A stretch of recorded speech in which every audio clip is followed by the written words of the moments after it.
Hello, मैं ब्लिट्ज़रीन हूँ और आज हम पढ़ेंगे फाइलिंग के बारे में। अगर हम फाइलिंग पे आने से पहले हम सबसे पहले देखते हैं आईओ स्ट्रीम की लाइब्रेरी जो हम हर जगह पे यूज़ करते हैं। ये है क्या? ये बेसिकली एक लाइब्रेरी है जो एक आईओ स्ट्रीम की डाटा टाइप को इनेबल करती है यूज़ करने पे, ठीक है। आईओ स्ट्रीम ड्राइव्ड हुआ होता है आई स्ट्रीम से और ओ स्ट्रीम से। ये बेसिकली एक डाटा टाइप्स है, ठीक है। तो इनका यूज़, इनके वेरिएबल के नाम क्या होता है? सी इन और सी आउट। अब ये सी इन और सी आउट क्या करते हैं आपको पता ही है। सी इन करता है बेसिकली कंसोल से एक इनपुट लेता है, यूज़र से इनपुट लेता है, ठीक है। और सी आउट क्या करता है? कंसोल में यूज़र को आउटपुट करता है, ठीक है, मतलब यूज़र को शो कराता है। तो आई स्ट्रीम एक डाटा टाइप है, ओ स्ट्रीम भी एक डाटा टाइप है। सीन वेरिएबल का नाम है, ठीक है। ये हम आगे जाके चेंज भी कर सकते होते हैं, हमारी मर्जी होती है, लेकिन ये बाय डिफ़ॉल्ट ये वाले नाम ही होते हैं, ठीक है। तो ये लाइब्रेरी इसी तरह ये है कंसोल के लिए लाइब्रेरी। अगर हम बात करें फाइलिंग के लिए लाइब्रेरी, क्योंकि हम फाइलिंग हम क्यों पढ़ते हैं?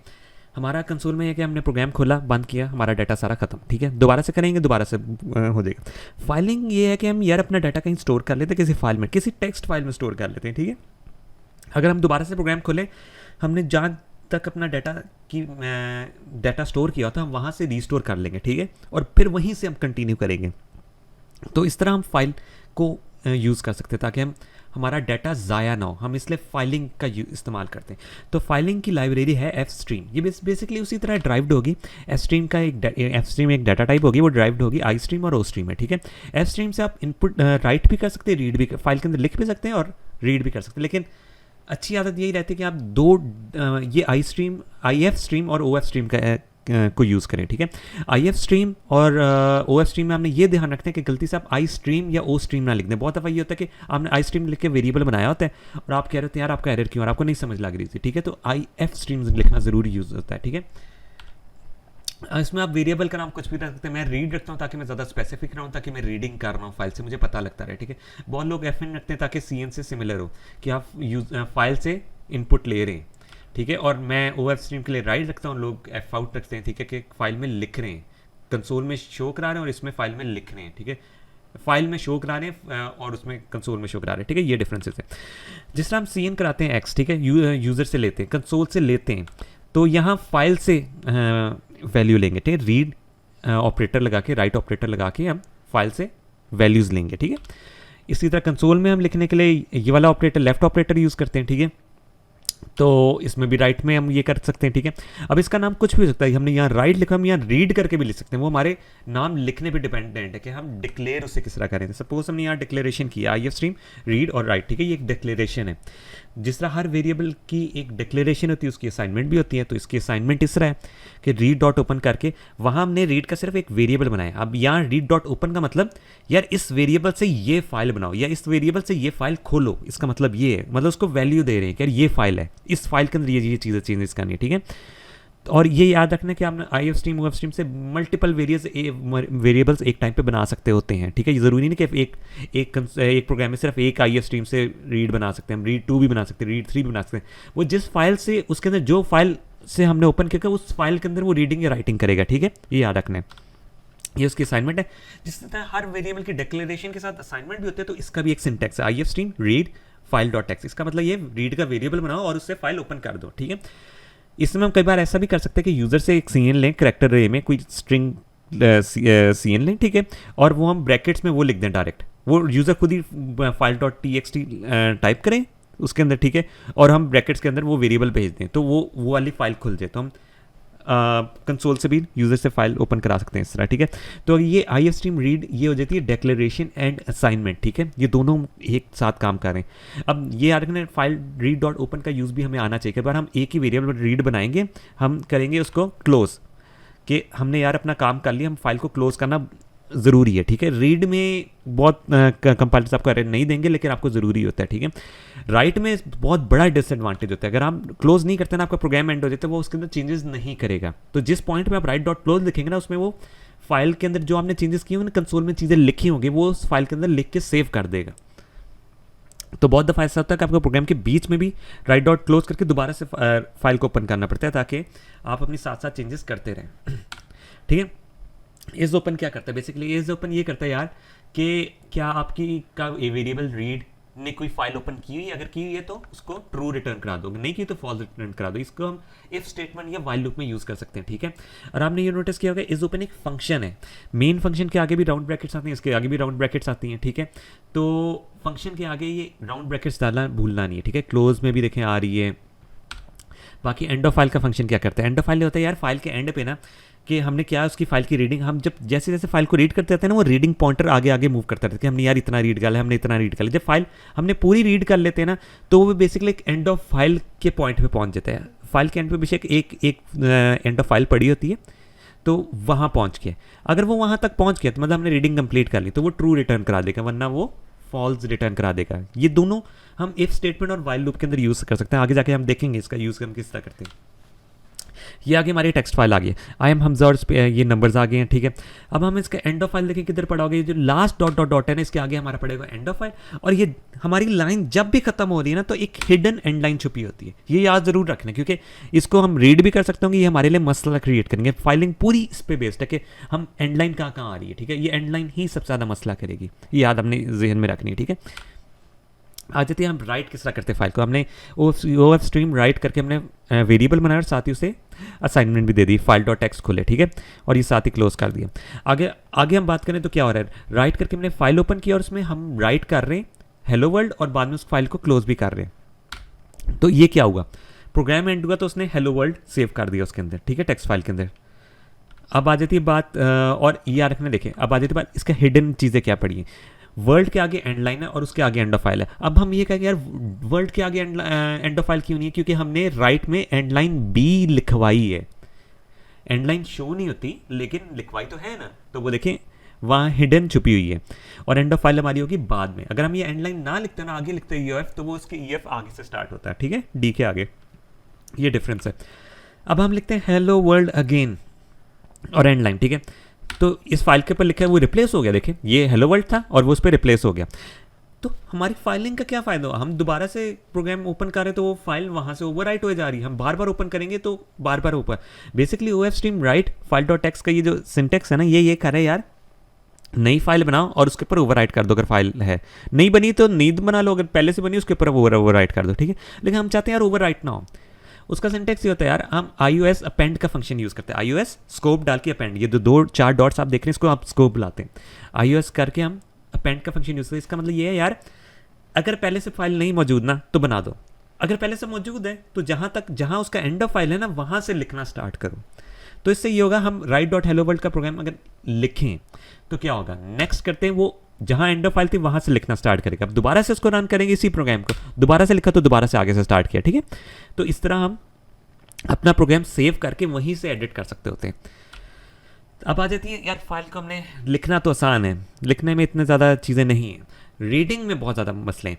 रीडिंग हम दो तरह से करते हैं, या तो हम ऑपरेटर से करते हैं या हम फंक्शन से करते हैं। हम सबसे पहले ऑपरेटर पे ध्यान देते हैं, ठीक है। ऑपरेटर होता है यार एक्सट्रैक्शन ऑपरेटर या राइट शिफ्ट ऑपरेटर, हम रीड करने के लिए यूज़ करते हैं। जैसा सीएन के लिए भी हम एक्सट्रैक्शन और राइट शिफ्ट ऑपरेटर यूज़ करते हैं, ठीक है, राइट साइड पर जिसका एरो जा रहा होता है। अब ये आ जाते हैं हम इनमें, अगर सपोज हमने राइट शिफ्ट करके एक्स इंटीजर वेरिएबल में डाले या करैक्टर वेरिएबल में डाला तो डिफरेंसेस क्या हैं इनके, ठीक है। ये एक फाइल पड़ी मेरे पास 1231 स्पेस 1231 स्पेस 1231, ठीक है। अगर हम इसको रीड करके एक्स में डाल लें 1 तो नहीं वो रीड करेगा ना, 2 तो नहीं रीड करेगा, 1231 को एक नंबर ही कंसिडर कर लेगा, वो तो पूरा का पूरा रीड कर लेगा, ठीक है। तो अगर हम वेरिएबल में जाएं तो 1231 जाते हैं। और हमने ये आपने ऑपरेटर ना, ये जो ऑपरेटर है कभी भी स्पेस और एंडलाइन स्टोर ही नहीं कर सकता। हमने 1231 के आगे 10 स्पेसेस भी होंगी ना, ये इसको इग्नोर करते अगले नंबर पे चला जाता है, ठीक है। तो अभी हमारा रीडिंग पॉइंटर कहाँ पहुंचेगा, हमारा रीडिंग पॉइंटर पहुंचने से सीधा 1 के आगे, ये देखिए 1 के आगे एग्जैक्ट पहुंच गया रीडिंग पॉइंटर। अब हमारे आगे स्पेस भी है लेकिन वो स्पेस को इग्नोर करेगा, 10 स्पेस भी उसको भी इग्नोर करेगा, हमारा ऑपरेटर नहीं स्टोर कर सकता। हमने दोबारा से रीड डॉट एक्स किया तो उसने दोबारा 1231 किया और रीडिंग पॉइंटर अगले वाले 1231 के आगे पहुंचा दिया, ठीक है। दोबारा करेंगे दोबारा से आगे पहुंचा देगा। अब हमारी आ जाएगी एंड ऑफ फाइल और फाइल खत्म हो जाएगी, ठीक है, रीडिंग फाइल की रीडिंग खत्म हो जाएगी। उसको हम दोबारा से रिफ्रेश करने के लिए कर सकते हैं, फाइल को क्लोज करें और दोबारा से वही फाइल ओपन करें, ठीक है। तो इस तरह हम दोबारा से अपनी फाइल को ओपन कर सकते हैं। अब हम आते हैं करैक्टर में किस तरह सीन होता है। करैक्टर में अगर हम रीड करें तो आपके ख्याल से क्या आएगा, आप थोड़ा सा सोचें इस बात को, अगर पॉज कर लें वीडियो को और अभी मैं बताने लगा हूँ वैसे तो। अब अब ये होगा, अगर हम 1 2 3 1 में देखें यार, 1 भी एक करेक्टर, 2 भी एक करेक्टर, 3 भी करेक्टर, 1 भी करेक्टर, ठीक है, ये 4 करेक्टर्स हैं। तो इसको रीड करना चाहिए 1 और रीडिंग पॉइंटर फेंकना चाहिए 1 के आगे, और होगा इसी तरह। देखिए 1 को रीड किया और उसने रीडिंग पॉइंटर फेंका 1 के आगे, दोबारा रीड एक्स करेंगे तो 2 को रीड करेगा, दोबारा करेंगे 3 को करेगा, दोबारा करेंगे 1 को करेगा। अब क्या स्पेस को रीड करना चाहिए? नहीं, स्पेस को रीड तो करेगा नहीं, क्योंकि ये ऑपरेटर है, ये स्पेसेस को इग्नोर और एंड लाइन को इग्नोर करता है कम्प्लीटली। तो ये आगे 1 के आगे ही फेंकेगा, तो इस तरह 2, और देखें 1 के आगे फेंकेगा, अगली बार 2 के आगे, फिर 3 के आगे, उसी तरह चलता जाएगा, ठीक है। करेक्टर करेक्टर अगर हम यहाँ क्या यार करेक्टर अरे में लेते हैं, ठीक है, तो क्या सीन होता है? करेक्टर अरे में हम इस तरह लिख सकते होते हैं, रीड एक्सट्रैक्शन ऑपरेटर और एक्स लिख सकते होते हैं, ठीक है। हमने 20 के रे में कई बार 20 के रे बनाई, ठीक है, एम्प्टी अरे बनाई। अब हम इसके अंदर स्टोर करते हैं, एक्स के अंदर रीड करवाते हैं, ठीक है। तो क्या होगा, 1 2 3 1 पूरा का पूरा उसने वो सारा स्टोर कर दिया, ठीक है। तो 1 इंडेक्स पे 1 2 3। अब यहाँ रखना नंबर इंटीजर में और करेक्टर अरे में फ़र्क है, वहाँ वो एक वेरिएबल में डाल रहा था 1 2 3 1, यहाँ एक वेरिएबल 1 2 3 1 नहीं डाल रहा, यहाँ एक वेरिएबल में डाल रहा है 1, दूसरे में 2, दूसरे में 3, दूसरे में 1, क्योंकि ये करेक्टर अरे है। और अगली बार हम रीड एक्स करेंगे तो अगले वाले 1 2 3 1 उसमें डालेगा, स्पेसेस और एंड लाइन इग्नोर होते रहेंगे, इसमें भी इग्नोर होते रहेंगे, ठीक है। अब हम इंटीजर अरे में डालते हैं, इंटीजर अरे में ना हम रीड एक्सट्रैक्शन ऑपरेटर करके एक्स नहीं लिख सकते, क्योंकि हमें उसे इंडेक्स देना पड़ेगा, वो सिर्फ करेक्टर अरेज के लिए था। इंटीजर अरे के लिए हमें उसे इंडेक्स देना पड़ेगा। हम 0 इंडेक्स देंगे तो उसमें उसने डाल दिया 1 2 3 1, अगले वाले 1 इंडेक्स देंगे तो उसमें डाल देगा 1 2 3 1। हम फॉर लूप के थ्रू करवाना पड़ता है हमें, लेकिन करेक्टर अरे के लिए ये सीन नहीं होता। करेक्टर अरे में बस एक्सट्रैक्शन ऑपरेटर लगाएंगे तो हम उस स्पेसेस और एंड लाइन को इग्नोर करते, जो भी करेक्टर्स आ रहे होंगे सारे उसको डालता जाएगा। मसला ये, अगर किसी सिचुएशन में हमें स्पेसेस चाहिए, अब फाइल में 2 वर्ड के दिमाग में 6 स्पेसेस है, हमें वो चाहिए, ये तो जंप करके अगले वर्ड में चला गया, हमें चाहिए कि यार 6 स्पेसेस भी स्टोर करनी है, ये 6 एंड लाइन भी स्टोर करनी है, तो उसके लिए हम ऑपरेटर का यूज़ नहीं कर सकते, ऑपरेटर हमारे लिए यूजफुल नहीं रहता। तो उसके लिए हम आ जाते हैं फंक्शन में। अब हमारे पास 2 तरह के फंक्शन है, एक है गेट और एक है गेट लाइन। हमने रीडिंग पॉइंटर का तो पढ़ लिया, रीडिंग पॉइंटर रीडिंग के साथ साथ बढ़ता जाता है, ठीक है। अब ये टारगेट क्या है, गेट और गेट लाइन में हमें एक टारगेट देना पड़ता है। बाय डिफॉल्ट ये एंड लाइन को टारगेट करता है, ठीक है, बाय डिफॉल्ट ये देखिए एंड लाइन को टारगेट करता है, गेट लाइन भी और गेट भी। अब हमें इसके अंदर हमने 20 के आगे कॉमा डाल के एंड लाइन नहीं लिखा है, इसका मतलब बाय डिफॉल्ट ये एंड लाइन इसके अंदर डिसाइडेड, ठीक है। ये एंड लाइन जब तक नहीं आ रही ना, उससे पीछे वाले सारे करेक्टर स्पेस वगैरह जितने भी होंगे वो डाल देगा रे के अंदर, और जो रीडिंग पॉइंटर है ना टारगेट से आगे फेंकेगा। इसका मतलब जहाँ एंड लाइन आ रही है ना उससे आगे फेंकेगा टारगेट, सॉरी रीडिंग पॉइंटर आगे फेंकेगा, रीडिंग पॉइंटर फेंकेगा एंड लाइन के आगे। अगर हम इस तरह देखें, एंड लाइन कहाँ आ रही थी, उसका टारगेट है टी, उससे टारगेट, रीडिंग पॉइंटर उसने कहाँ फेंका, एंड लाइन से आगे, ठीक है। ये चीज़ हमने नोटिस करें, उसने अगली वाली लाइन पे रीडिंग पॉइंटर का फेंक दिया। इस तरह हम अगर रीड डॉट गेट लाइन करें तो हमारा नंबर क्या आएगा, पूरी रे में आ जाएगा 1 2 3 1, और आप देखें स्पेस भी स्टोर हो रही है रे में, स्पेस तक स्टोर होगी रे में, ठीक है। इस तरह हम स्पेस का स्टोर करते हैं। अगर हम ये चीज़ गेट में करें तो क्या होगा, मैंने आपको कहा था वो गेट क्या करता है, टारगेट से पीछे रीडिंग पॉइंटर फेंकता है, ठीक है। गेट ने क्या किया, अरे में चीज़ें तो वही जाएंगी, ठीक है, लेकिन रीडिंग पॉइंटर फेंकने का डिफरेंस है ना, तो रीडिंग पॉइंटर उसने फेंका आर, उससे पीछे, ठीक है। अब आ जाते हैं बात इसमें, हम उसका टारगेट चेंज करते हैं। हमने कहा 2 टारगेट है, ठीक है, तो आप टारगेट में देखें 2 टारगेट है, रीडिंग पॉइंटर कहाँ फेंकेगा, टारगेट से आगे, 3 से पीछे और 2 से आगे। अरे में क्या जाएगा, सिर्फ 1, ठीक है। अगली बार दोबारा हम गेट लाइन 2 तक करते तो क्या पहुंचेगा, हमारा रीडिंग पॉइंटर कहाँ से स्टार्ट हो रहा है, 3 से, 3 1 स्पेस 1, ठीक है, और टारगेट के आगे रीडिंग पॉइंटर फेंक देगा। तो ये याद रखना, हमने 2 नहीं अरे में जाएगा, ठीक है, क्योंकि रीडिंग पॉइंटर तो उसने 2 से आगे फेंका था, तो इस तरह 3 1 स्पेस 1 दोबारा आ गया, ठीक है। दोबारा करेंगे तो 3 1 स्पेस 1 आ जाएगा, दोबारा करेंगे तो वो मतलब एंड फाइल तक पहुंच जाएगा, तो एंड लाइन भी उसमें आ सकती है, ठीक है। एंड लाइन को भी हम इस तरह स्टोर करा सकते हैं दूसरा टारगेट देके।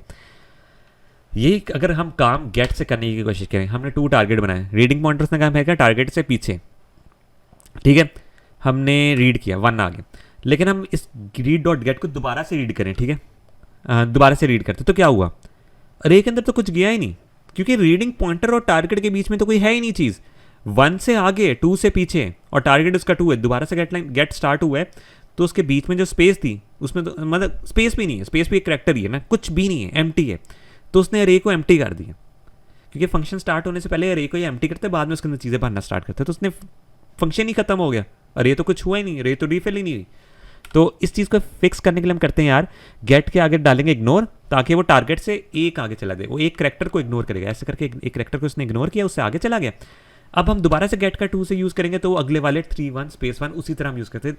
बेसिक आपको ना गेट लाइन का यूज़ आना चाहिए। गेट लाइन का आपको यूज़ है, आपको गेट की ज़रूरत नहीं पड़ती, लेकिन अगर आप गेट का सीख लें तो आप ज़्यादा चीज़ें कर सकते हैं, ठीक है।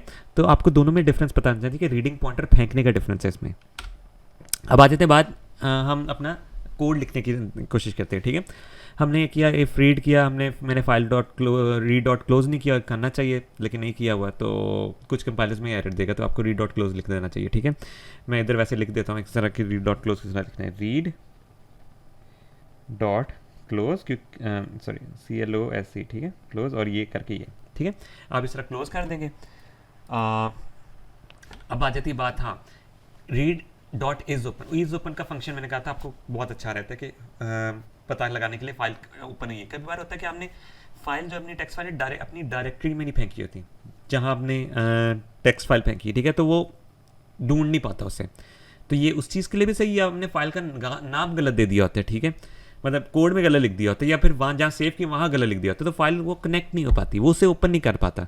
तो उसके लिए अपना एक स्ट्रक्चर ये स्ट्रक्चर बना लिया करें। ये है कि अगर फाइल ओपन हो जाएगी तो ये इफ़ वाली स्टेटमेंट में आपने जो भी प्रोग्राम लिखोगे वो रन करेगा, ठीक है। एल्स अगर फाइल नहीं फाउंड हुई तो फाइल इज़ नॉट फाउंड करेगा। इस सिचुएशन में जिस तरह फाइल डॉट टेक्स्ट हमारा नाम भी सेम है और कोड में भी हमने सेम लिखा, तो वो फाइल ओपन करिए, कंसोल में करेगा फाइल ओपन, मतलब यहाँ जो हमने फंक्शन सारी चीज़ें लिखी होंगी वो सारा रन करने लग जाएगा। लेकिन एक केस ऐसा है जब हमने फाइल टू डॉट टेक्स्ट किया और हमारे मैच नहीं कर रहा फाइल के साथ नाम, वो उसे ढूंढ ही नहीं पाएगा। तो इस सिचुएशन में क्या होगा, वो कहेगा फाइल नॉट फाउंड। तो इस तरह हमें ना पता लगता रहता है कि यार कि हमारी फाइल ओपन हुई, हमारी फाइल लिंक भी होगी या नहीं हुई, ठीक है। तो अब आ जाती है एंड ऑफ फाइल वाला क्या सीन है। इसका मतलब यार ये लूप तब तक चलाते रहो जब तक रीडिंग ना कंप्लीट नहीं हो रही। तो हम इसको इस तरह यूज़ कर सकते हैं, यार हमने ये 1 2 3 4 5 6 किया, हम इसमें गेट लाइन्स डालें, बार लाइन बाय लाइन रीड करते रहें, बार लूप बार चलता रहे, ठीक है। लाइन बाय लाइन रीड की, सी आउट की, लाइन बाय लाइन रीड की, सी आउट की, और वह तब तक करेगा जब तक एंड ऑफ फाइल नहीं रीच करे। जैसे एंड ऑफ फाइल रीच करेगा वाइल लूप से बाहर निकल आएगा। तो not equals to read dot end of file का मतलब ये जब तक एंड ऑफ फाइल नहीं आ रही ना तब तक प्रिंट का। अगर हम एक्सक्लेमेशन मार्क नहीं डालते इसका मतलब जब तक एंड ऑफ फाइल है ना, मतलब फॉल्स रिटर्न हो रहा है तब तक चलाओ। तो जब आपने रीडिंग ही नहीं स्टार्ट की तो आपका फॉल्स ही रिटर्न होगा ना, तो वो वाइल लूप के अंदर घुसेगा ही नहीं। तो अब हम करते हैं रीडिंग के लिए, हमने कैरेक्टर एरे बनाई, गेट लाइन से रीड किया, ठीक है, और उसको बाद में हमने सी आउट कर दिया, ठीक है। अब हम बाय डिफ़ॉल्ट ये एंड लाइन को टारगेट कर रहे हैं, ठीक है। अगर हम ये देखें 1 2 3 और 4 5 6, ठीक है, ये हमने जो सी आउट की ना एंड ये वाली ये, ठीक है। अब ये देखें ये यहाँ जो एंड लाइन है फाइल में पड़ी, ये इग्नोर हो रही है, एज अ टारगेट इग्नोर हो रही है, ठीक है।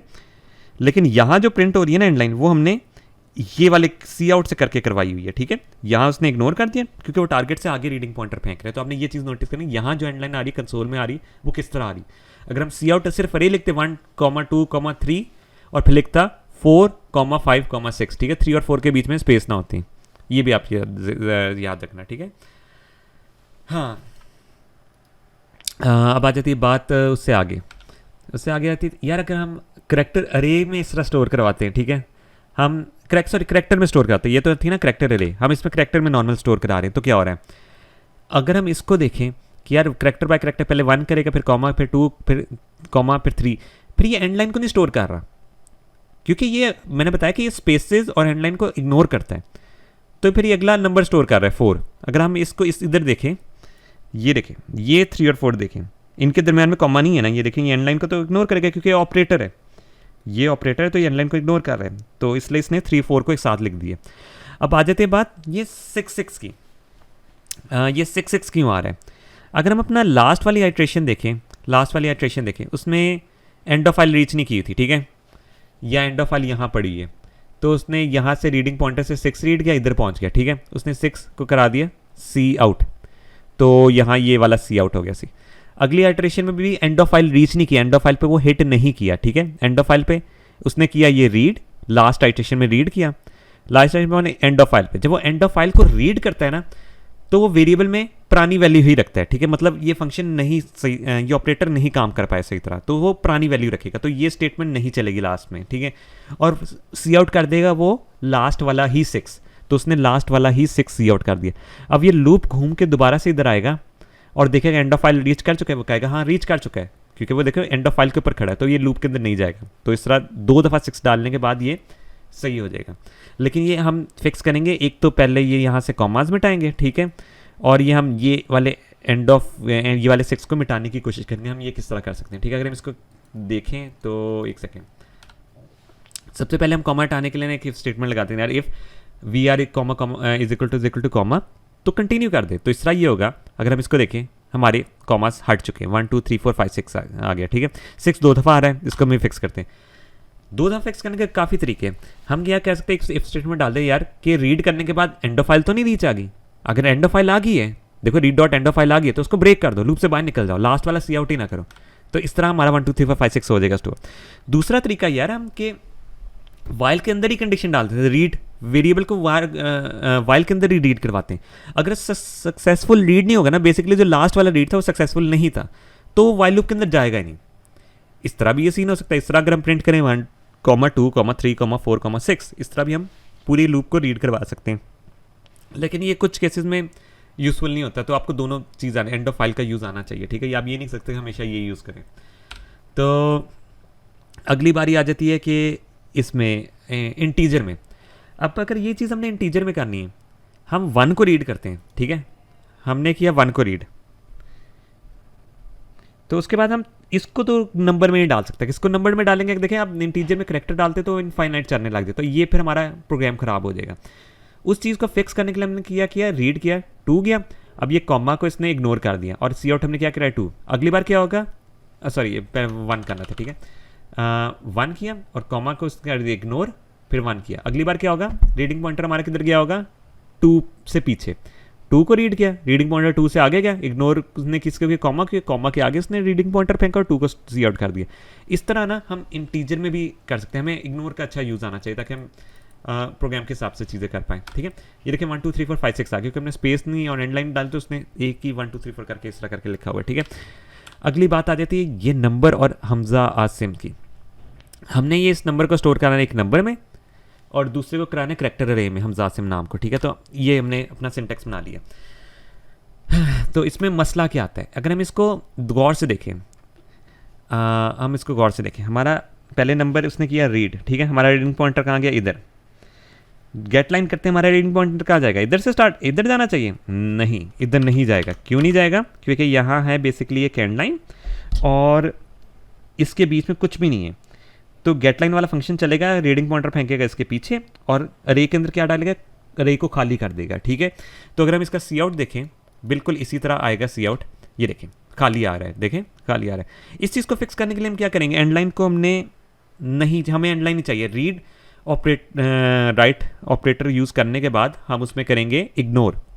इससे ये फ़ायदा हुआ कि हमने जब यहाँ रीडिंग पॉइंटर आया था ना इन नंबर को रीड करने के बाद, ठीक है, तो हमने इसमें इग्नोर कर दिया एंड लाइन को। ये एंड लाइन हमारी इग्नोर होगी, हमारा रीडिंग पॉइंटर पहुँच गया इधर, और बाद में उसने करेक्टर अरे में पूरा का पूरा ये स्टोर कर दिया, और इससे हमारा प्रोग्राम सही हो जाएगा। और हम इसको अगर देखें तो हम my name is Hamza Asim और नंबर इज़ 2 3 4 3 2 आ जाएगा।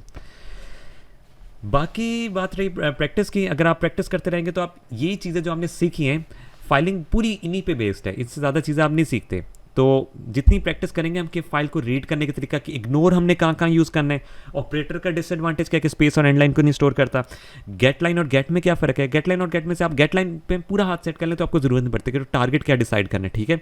तो आपको ये चीज़ रहती है, और ये भी होता है कि आप अरे में पूरा भेज रहे हैं तो अरे में चेंजेस भी कर सकते हैं, ठीक है, कि हम बाद में नंबर अरे को शिफ्ट उल्टा रिवर्स करना है, ये सीधा करना है, वो आपके लॉजिक पे डिपेंड, क्वेश्चन के लॉजिक पे डिपेंड करेगा, ठीक है। आज के लिए बस इतना ही। अगर आपको मेरी वीडियो पसंद आई हो तो इसको लाइक, सब्सक्राइब और शेयर करें, और हम मिलेंगे अपनी नेक्स्ट वीडियो में।